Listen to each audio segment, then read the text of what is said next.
Yung papayang dala ko galing Pampangasinan, o yung konti binigay kay Agnesia. Ayan naman gagawin kong hiwa-hiwain ko na lang siguro. Isa-shake ko. I-prepare natin ang ating almusal. Ito, papaya, itlog, at saka pipino ang ating breakfast for today's video. Hi guys. Healthy yan na naman ang peg. Hi. Lima ng biday. Hi. Nandun ako sa likod ng mama ko. So yan ang aking breakfast for today's video. Meron tayong pipino, mayroon tayong saging, boiled egg, and papaya galing Pampangasinan. So let's eat. So good morning guys. Ito ang ating almusal for today's video. Meron tayong pipino.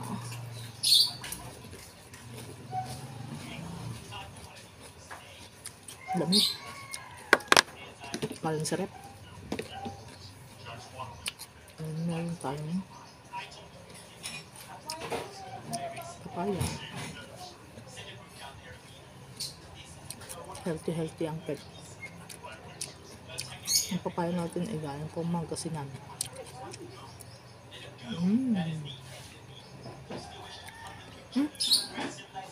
Medyo manamis pero hindi siya yung kagaya ng sobrang tamis na papaya. Sarap. Meron din tayo saging.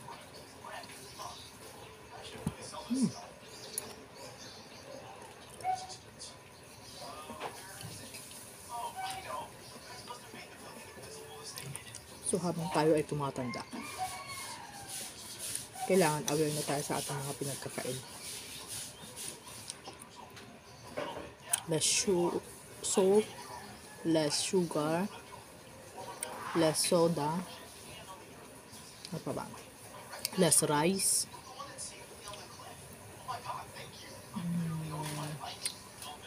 more vegetables and fruits. Diba?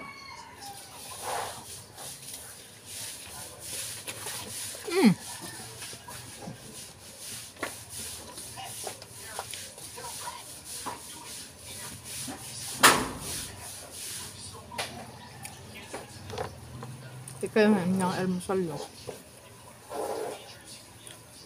So, ito lang almusal ko ngayong araw na to.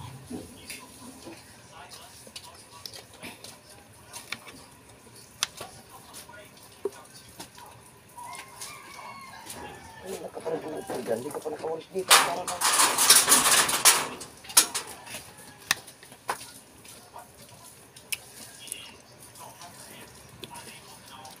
From now on, I make sure na healthy ang pinakain ko araw-araw.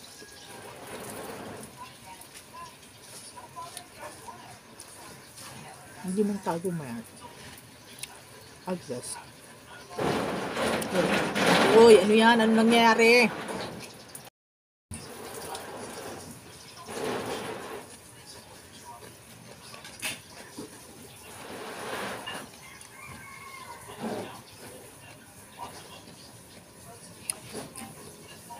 Minsan kasi pag healthy ang kinakain natin, minsan, di ba walang lasa?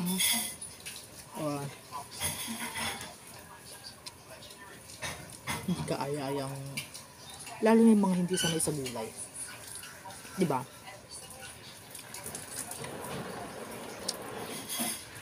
Ayaw nila ito. Hindi nila alam. Mas better yung katawan natin, mas healthy yun.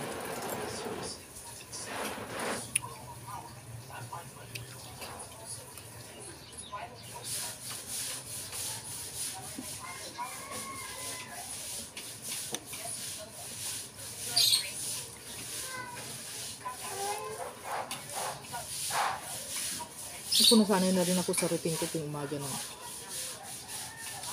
iinom lang ako ng warm water sa umaga, isang baso. Then mga how many minutes iinom na ako kape.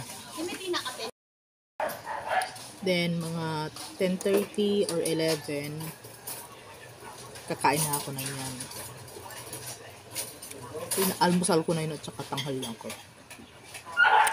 Sa gabi naman, or sa hapon, may tinapay lang ako ng merienda. Pag sa hapon, option ko na yun kung kakain ako o hindi. Pero pag alam ko marami akong kinain ng tanghali na yun, yung first meal ko, hindi na ako kakain ulit. Kasi feeling ko busog na ako yun. Hindi niya nabukahan. Ikaw ang balis ka na lang magbawas kasi nga, hindi fully loaded yung kanya. Pasensya na guys kung maingay ang background ko. Ganito talaga. Dito sa amin, dikit-dikit ang bahay. Oh, lahat ng tahol ng ahon, lahat ng galaw ng tao, dinig niya. Kaya kung may kumakaluskos sa kabila, makaluskos din sa kabila, sa tapat mo, wala kang choice kasi dikit-dikit ang bahay namin dito. So, hindi ka pwede magreklamo. Kaya tuwing nag-video ako or nagbo-voice over ako, pasensya na guys kung maingay.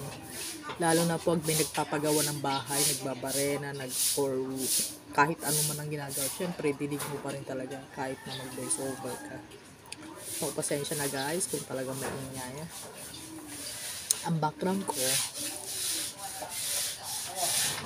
peace na tayo.